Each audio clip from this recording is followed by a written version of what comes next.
Assalamualaikum warahmatullahi wabarakatuh dan salam sejahtera. Alhamdulillah rabbil alamin, nahmadu wa nusalli ala rasulihil karim wa ala alihi wa sahbihi ajma'in. Saudara Timbalan Menteri, Chancellor INSIAF, pengurusi dan pimpinan dan keluarga INSIAF keseluruhannya, Presiden dan CEO Profesor Azmi, Sahibul Samahah Mufti Wilayah Abu Sampai, Timbalan Governor dan rakan-rakan saya muliakan. Satu penghormatan bagi menyaksikan perkembangan dan kejayaan INSIAF yang kita banggakan, kerana ia memberikan satu kerangka untuk membolehkan kita mengasah pemikiran, mencari jawapan kepada permasalahan yang timbul dan berbangkit. Kerana sementara kita rasa selesa dengan beberapa kejayaan dalam menjalankan kegiatan bank dan kewangan Islam, tetapi muncul persoalan-persoalan baru yang mengasah dan menggesa kita supaya berfikir semula tentang seluruh pendekatan. Ini telah saya sampaikan dan saya fikir rakan-rakan di INSIAF dan Bank Negara sedia maklum, kerana pengasasnya sendiri, sahabat kita, Rohum Nazatullah Siddiqi, bersama Umar Chapra, Umar Zubair dan beberapa lain tokoh-tokoh pengasas dan penggagas perubahan dalam sistem perbankan Islam ini, mula mempersoal bagaimana kita agak perlahan dalam langkah kita membawa perubahan. Benar, ada kebijaksanaan, ada makna kita memberikan asas awalan, tetapi sudah sampai masa di mana beberapa premis asas dalam kewangan Islam dan perbankan Islam itu dinilai semula. Ia tidak hanya terikat pada bebaskan dari riba, tetapi terlepas daripada kerangka maqasid syariah, matlamat syariah itu yang menyentuh soal kemampanan, keadilan, kebenaran. Ini yang sekarang ni dibicarakan. Jadi saya anggap suatu kemajuan dan must express my profound appreciation Prof. Azmi and the team at INSIAF for this initiative to set up iRise. I've listened with interest Prof. Azmi's remarks on the research pillars. We may have the rare privilege, to then submit that one core pillar is certainly missing. You assume that we have the resources. You assume that Islamic finance and economic can function without proper governance, without macroeconomic policies that can promote growth and development. And this, to my mind, as I have argued decades ago with Najatullah Siddiqi, a fundamental flaw in many of our research works. Yes, we need to confine ourselves and separate disciplines and specialized subjects. But look at our countries, look at the Muslim countries. The central core is, of course, the issue of governance. How do you then manage an economic system that is able to propel economic growth and progress? That is why in the core pillar of Madani, we start with sustainability. There must be clarity in policies. And in governance means avoid the leakages, avoid endemic corruption. Because our countries are not poor. Almost without exception, Muslim countries are not poor. But the poverty because of the tendency to either condone and use power and privilege to squander wealth. So I think we have to address, not necessarily a political study, but to say what it takes to start with the correct premise. The governance is essential. The governance that support an alternative agenda. Of course, we have to go with the conventional system, but remain committed to support alternative study, research, and allow Islamic economics and Islamic instruments to be practiced and to be supported and expanded. So do not ignore this importance of what proper and good governance entails. Through good governance, with clear, before policy, instruments, institutions to protect the system from excesses. Then, clarity of policies. You can talk about inclusivity. They come next. So I'm not disputing the pillar, Professor Yudun. I'm not an academic. Fortunately, I'm not. I tried. I didn't quite succeed. It's fine with the pillar, but I think overarching compass that we talk about is finally governance and clarity of policies. What it takes to ensure that countries grow, have that capacity to attract domestic investments, and of course foreign direct investments, particularly in Malaysia as a trading nation, open up new markets. You can talk about halal industry at infinitum, but what is halal industry if you not engage and expand the markets and the horizons? New markets, new possibilities. You can talk about the potential of halal, 1 trillion or $3 trillion. What does it mean if you're not able to penetrate new markets? It's precisely the reason why I see that macroeconomic policies, clarity of policies is essential. And pillar that has been largely ignored, partly because of the political sensitivity.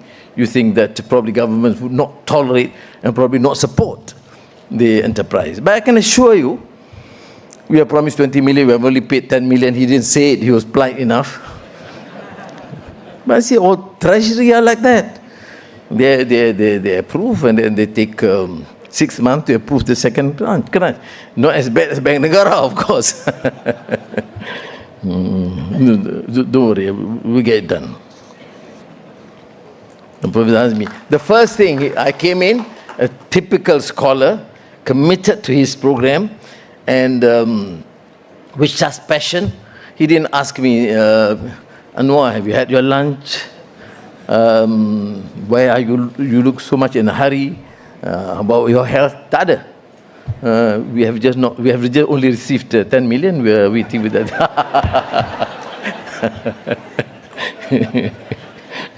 No, I apologize. I'm a bit late today because I was entertaining the official visit of the President of Poland, President Duda, and he is, of course, extended his time a bit. He's supposed to leave. He was supposed to leave at 1:30, but he continued, and we had some healthy exchanges because he happens to be now chair of the EU, European Union, and he thought that it would be useful to then explore new markets and possibilities in his engagement with me as, of course, for Malaysia, but also as chair of ASEAN. So that's why I think we extended, I think, about 45 minutes extra. Now, so you know the projected value of the halal industry, even as I've said, but it stems again about governance, about proper certification, the right strategy. You see, these things had got to be discussed. You know, we are known to be one of the major centers of certification. What do? China, said, we want halal industry, can Jakim help with the certification? Then Vietnam, then just now Poland. But what do we do? Is our role just provide certification, or our role to view the interests of Islamic economics as a whole? You give certification, you say, look, work with some industries here, have joint ventures. So you will have that new penetrative new markets from China, but having Malaysian business interests in place. But that has been our new instructions and directives, so that Jakim, for example, work with HRD. Now, Prof, you must insist that these issues must be studied in greater detail. That would help us, the policymakers, to conduct and devise policies that would enhance the entire Islamic economics, from banking to takaful to other instruments and to halal. And then, of course, the whole macroeconomic picture from Islamic economic standpoint is relevant. We don't see economics as homo economicus, the economic man. We see economics as I tried to espouse in the Madani concept on justice, to resolve the problem, and inequity, to ensure participation and of women in the workplace. These issues must be dealt with by Islamic Bank, because it's not necessarily an issue that's been, for example, the core issues deliberated by our conventional banks. Do I know all bankers are here? I'm supposed to support all banks. Yes, I do. But to us, sustainability is not sustainability in the Western mindset or framework. Our sustainability stems from the whole issue of humane governance, of justice, of compassion. Sustainability, mampanan by itself, is a strong value-laden word. It has strong message about values. That's where we depart from sometimes from the economic precepts in the conventional understanding. That to us, sustainability must entail what we term as values of justice, of compassion.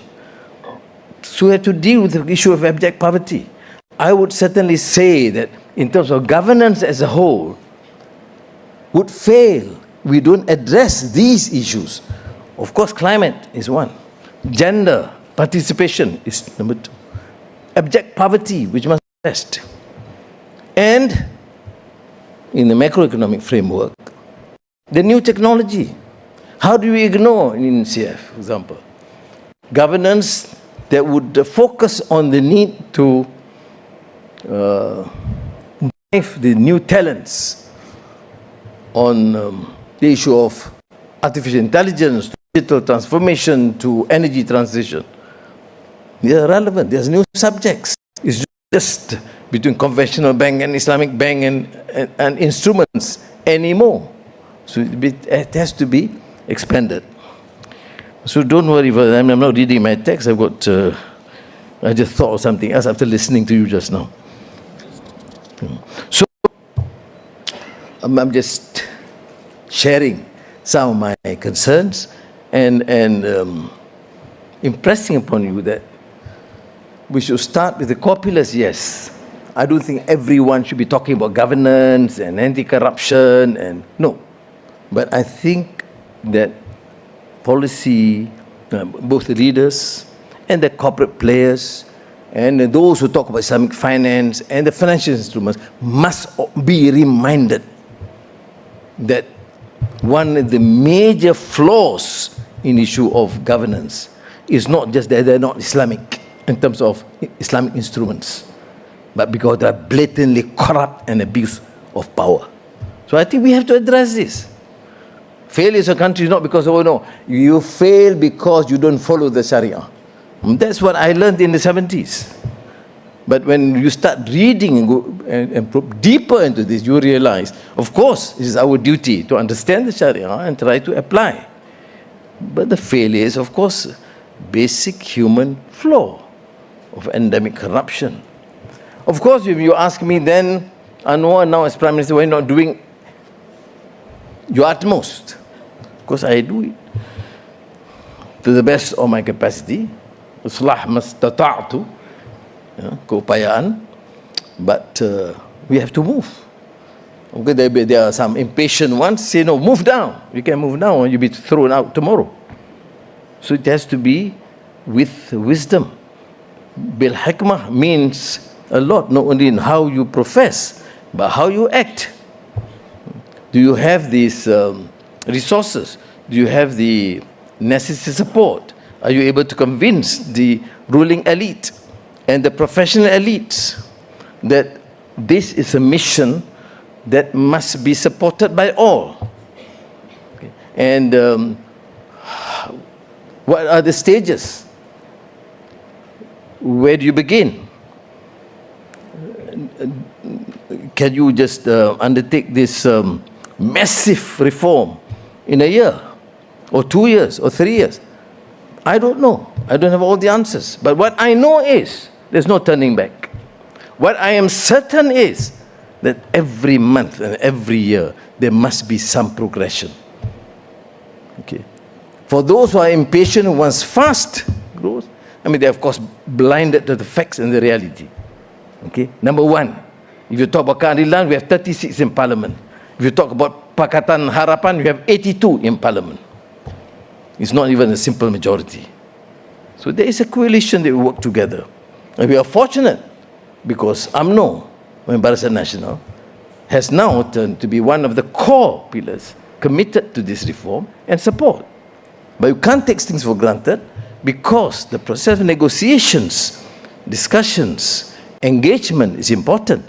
Why do I stress this point? Because it is relevant in what we say.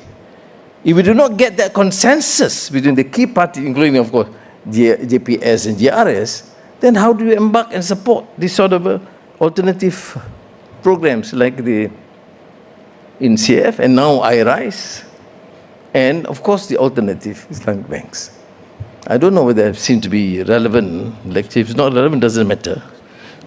But I just want to provoke this to get the scholars and intellectuals and professionals to seriously think about the pillars, which cannot ignore the importance, of course, of to address the issue in inequity, of abject poverty, of gender equality.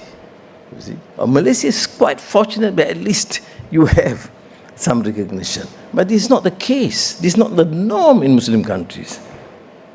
So we need to make sure justice is not what our obscure sort of interpretation, but something that we truly believe and continue to act to make sure that, as I remember Marhum Ismail Faruqi used to tell me, is actualization of the ideal to how to implement that. That's of course the major test. So, terima kasih Abang Azmin. You kena susun semula ucapan saya lebih teratur, dan kemudian biar saya edit dan you boleh edar. Jadi sekali lagi saya ucap terima kasih dan satu penghormatan dan tahniah kerana kejayaan IRISE. Assalamualaikum warahmatullahi wabarakatuh.